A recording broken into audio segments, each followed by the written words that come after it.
It's Friday, July 14th, 2017. Our panelists today, political consultant Stan McDonald and Frank Ward, who's an attorney. I'm Dale Jackson. You're watching Yellowhammer Live TV.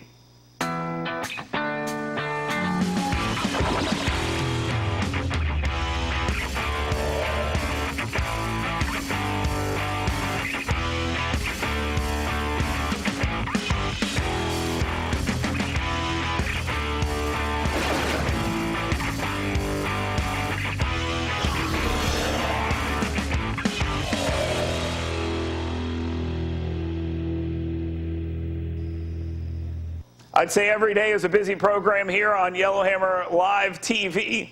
But today, yeah, it's very busy. We got a lot of topics to discuss. So let's go ahead and get to the headlines right now.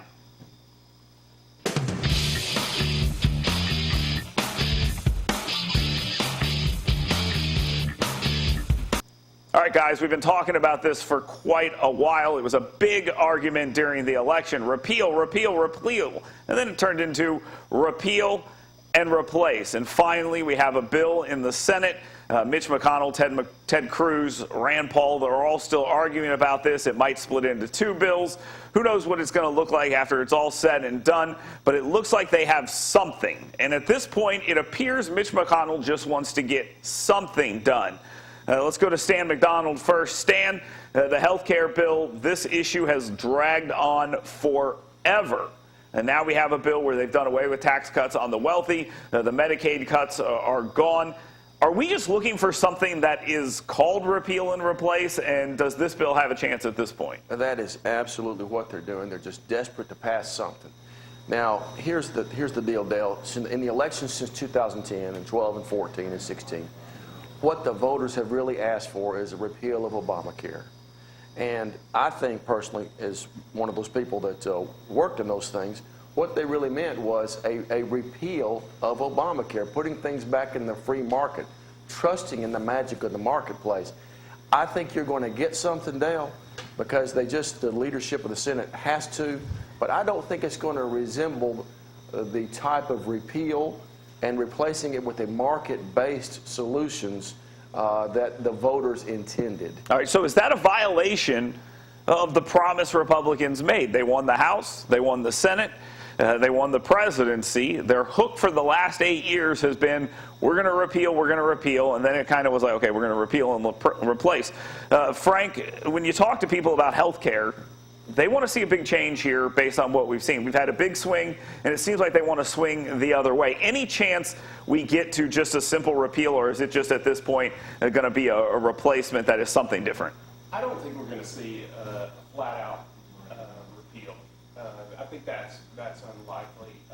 If something passes, and I think that's an if, then we're talking about essentially something that leaves much of Obamacare largely in place. And I don't know that it's going to be better, and I don't know that it really matters for the political points that need to be scored here. What they need is to get something passed so they can call it an accomplishment, whether it really is or not. Yeah, I agree. I think that's where we're pretty much heading at this point. And let's move on to our second topic here. We talk about approval ratings, and I get it, fake news, rigged polls, and all those other things. But there's some pretty interesting numbers coming out of the state of Alabama.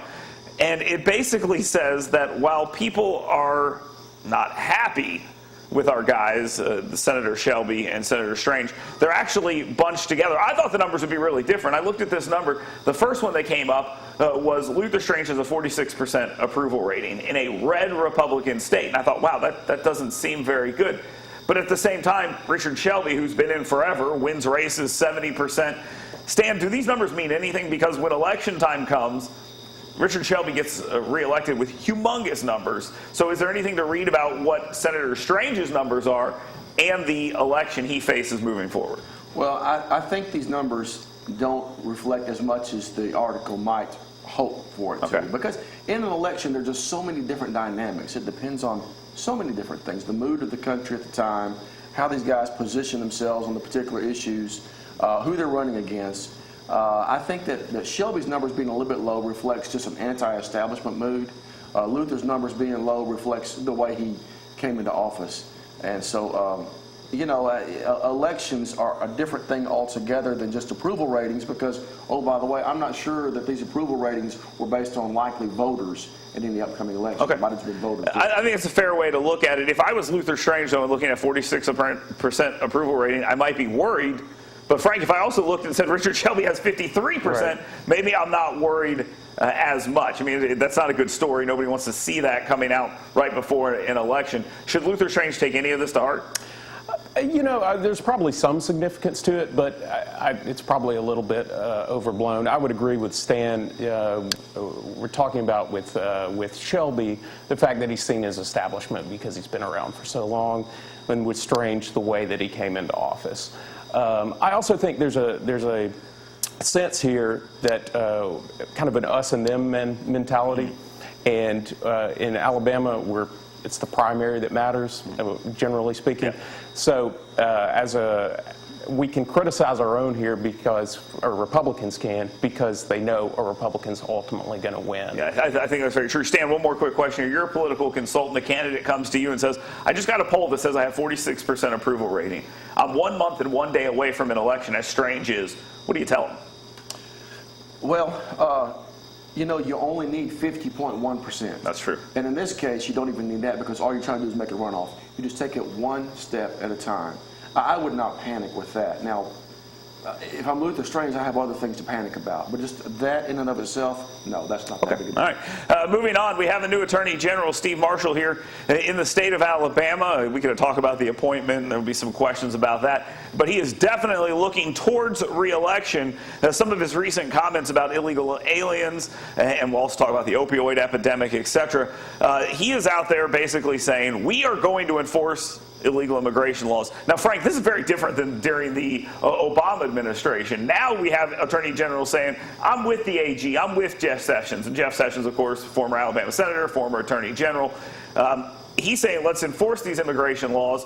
You have some states pushing back. Alabama's going full on in. Does this represent the will of the state, I would assume, and it's good for Steve Marshall's reelection there? Oh, absolutely. I think it is good for him politically.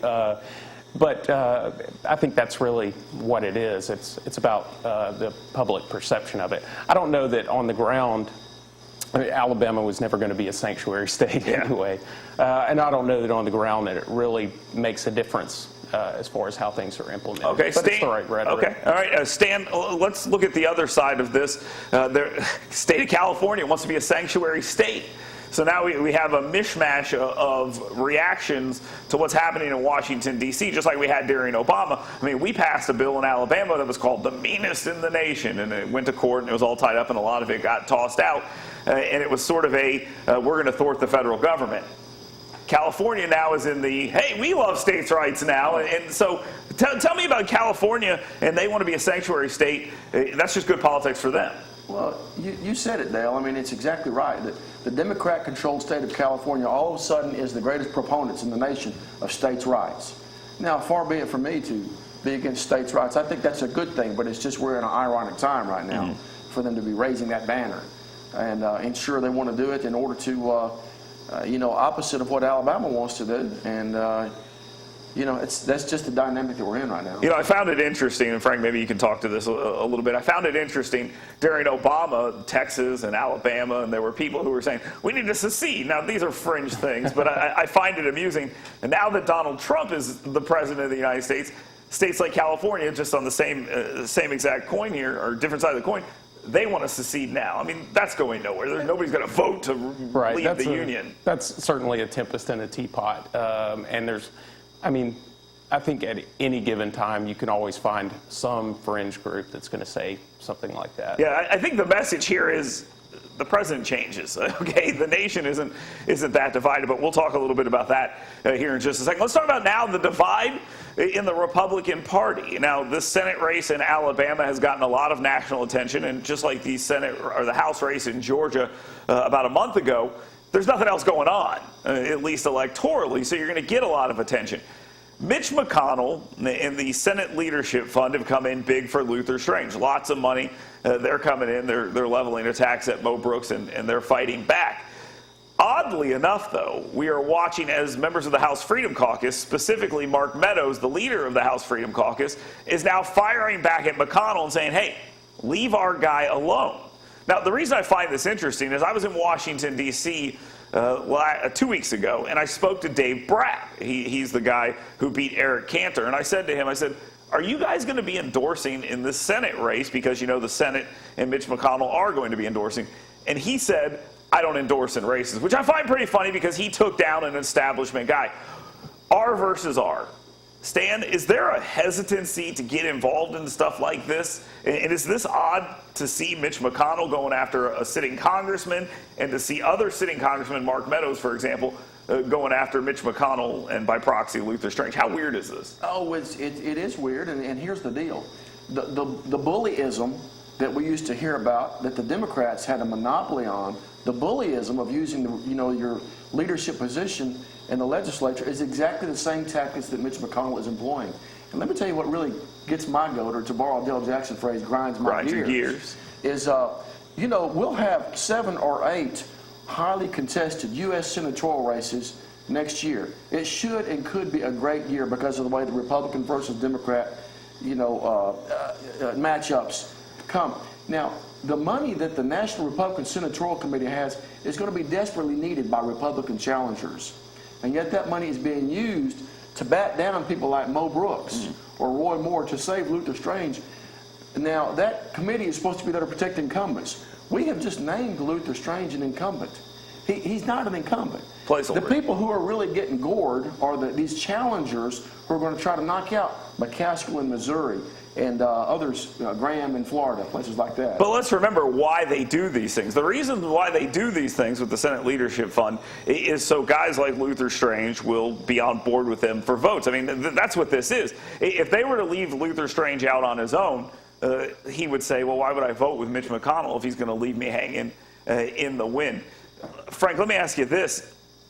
Would average Alabamians and Americans prefer that Washington, D.C. stay out of this? Or is this a situation where you say, hey, I'll take Washington, D.C. if they'll help my guy, but if they're not, I hate them and I won't want them any part of it? Is that what this is? Well, I think when you put it that way, when you say the word Washington, D.C., interfering or getting involved in our local elections, everyone's gut reaction, no matter what party they're coming from, is to say, no, stay out of it. I think McConnell's reasoning is clear. He wants to have a vote for whatever legislation is up that he can depend on. And Strange, I think, represents to him someone who's likely to fall in line with whatever McConnell wants. Moore is a wild card, and Mo, we know, says what he thinks and isn't afraid. I disagree with Mo on a lot of things, but isn't afraid to take an unpopular position if he thinks it's the right one. All right, I appreciate that. And I think there's a lot of truth to this. Again, it all boils down to, in my opinion, the conversation about whether or not you're going to protect incumbents. Because if you don't protect incumbents, Stan, you're going to lose their votes, or at least they're not going to be as fervent. Right. Especially if you send a message, we don't protect incumbents anymore. It's back to the old bullyism is the negative side of that. But Dale, you mentioned something the other day that I wanted to follow up on, and you said that you were kind of surprised that these first hit pieces that came out from Luther Strange, the mailers, were actually paid for by the Luther Strange campaign. Now, and you know what? I thought about that, and you said you might want to elaborate that you thought that was a little unusual. The Washington Senate Leadership Fund, they are very conscientious of the fact that they know the voters do not like their intervention. Right. And they're going to go out of their way every chance they get. This was a big deal in the Bradley Byrne versus Dean Young race in Mobile a couple of years ago. They tried to fly as stealth as they can because they know the voters hate it. Right. If you put the name Senate Leadership Fund, it's easy for the opponent to say, look, Washington, D.C., as Frank pointed out. Lastly, in the headlines, let's talk about, and this is something that's kind of funny. Donald Trump stood up yesterday in Europe and said, this is a standard campaign practice. Everybody would have taken this meeting. And I tend to agree. I mean, I don't think that this is that far out of the norm. Stan, you're a political consultant, and we've talked about this before, so it may seem kind of repetitive. But if somebody came to you and said, hey, got some dirt on the guy you're running against, you take that meeting. Is Trump right here? Is this standard campaign practice? He's exactly right. And this Russian lady named Natalia, she basically was over here as, you might say, like an illegal lobbyist. it appears that the DOJ, the Obama DOJ, let her in. We can't even figure out yet why she's here. But she basically was a lobbyist. She apparently was trying to get rolled back on some policy position, and she was using her political currency. Here's what I can do for you. Can we have a meeting? Come to find out, there was nothing that she could really do for the Trump campaign. Standard campaign practice. And I hear those words, and I watch the national news coverage, and I watch the furrowed brows and the sadness, and I see that they're just morally offended that Donald Trump would say this is standard campaign practice. He's not wrong. I mean, Hillary Clinton doesn't take that meeting? Of course she does. I tend to disagree. And I'm not saying whether or not Hillary Clinton would take it, okay? What I'm talking about, what I think is important here, is we've got essentially our mortal enemy, Russia. Don't need to go into the history there. A string of emails that indicate, look, this is coming from the Russian government, okay? So whether or not he takes the meeting, it's clear there's an issue there. And then I think that makes it so implausible, the denials that Trump has made. Oh, we don't know if the Russians, if they wanted to interfere with the election, what they were trying to do. I don't buy that. I don't buy that a meeting that Trump Trump Jr. was at, that Manafort, that Kushner was at, that didn't somehow make it back to Trump himself. Well, yeah, and the issue here is going to be, what did Trump know, and when did he know, and what actually came out of it? Again, this collusion narrative continues throughout the entire thing. But again, Hillary Clinton takes that meeting. Barack Obama goes on stage and says, hey, the 80s want their foreign policy back. You know, you talk about how terrible Russia is years ago when he was warned about it. Mitt Romney, I guess, was right. That's the moral of the story here in all of this. We'll continue. We've got a long-form discussion coming up here in just a bit about the divided states of America. Stay tuned. More on Yellowhammer TV Live.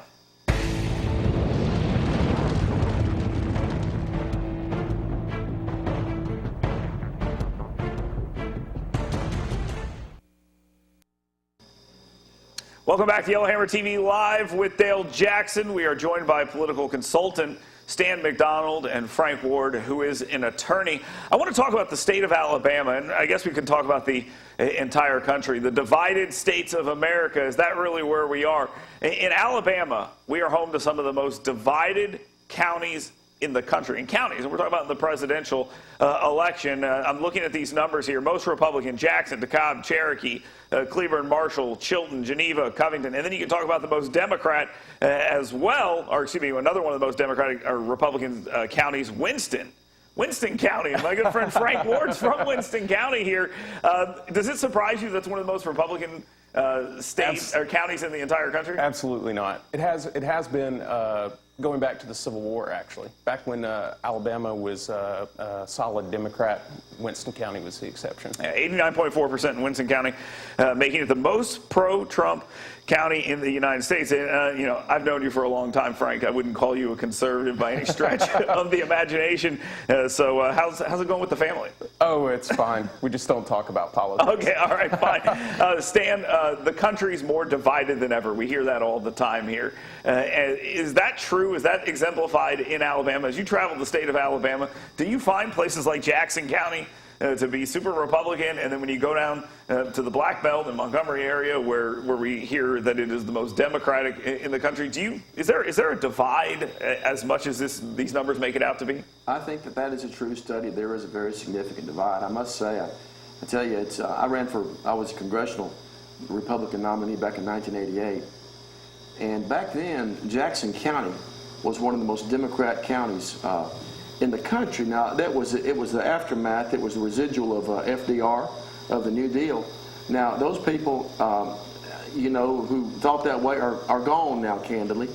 And I can't help but say a lot of the demographics electorally in the state of Alabama now, I think, have to do with some racial divides. Okay, so racial issue more so than anything else. I think it is. Yeah. Yeah, we have basically said that if you're an African American, you're going to be a Democrat. Exactly. So therefore, these heavily Democratic or heavily African American areas are going to be Democrat, and then when you have areas that aren't heavily African American, that percentage has moved out, so it exemplifies the Republican side. You know, there's other numbers out, and I think it's important to talk about where we have a poll that says the people that strongly disagree with President Trump, it's not at this point that they just strongly disagree. They can't even see the other side. There was a poll the other day that said if you strongly disagree with President Trump, that you will never even understand where the other side is coming from. This isn't something I remember. I've been doing talk radio and commentary for a long time. Frank, the idea that you can't even see where they're coming from, what do you attribute that to? You know, I think it's probably a confluence of multiple factors. I think a lot's been made of this, but I think it's true that there are social media bubbles that we tend to talk less and less. And the less you talk with people, the less you can see things from their perspective, and there's a tendency to see cartoon versions of the other side's arguments. I agree with that. It's very easy to draw a cartoon caricature of what we think our enemies are, and if that is reinforced through the media you consume, social media, and the websites you go to, that very much could remain an issue. And one more quick study, it found that a majority of Democrats would quit drinking for life if President Trump was removed from office. Frank, you give up the alcohol forever if he was legally removed from office? And you know what? I would probably take that bargain, and then come the weekend, I would be regretting it really badly. Stan, real quick to you, if you could have taken that deal in 2005, Barack Obama's removed from office, can never drink again, you take that deal? No, because, you know, I understand the totality of our political system. If not for Barack Obama, Alabama wouldn't have taken it back to State House in 2010. All right, fair enough. I refuse to give up the alcohol for any reason, so I'm out on that one. Stay tuned. We got the biggest news of the day coming up, and I got a closing argument for you, too. You're watching Yellowhammer TV Live.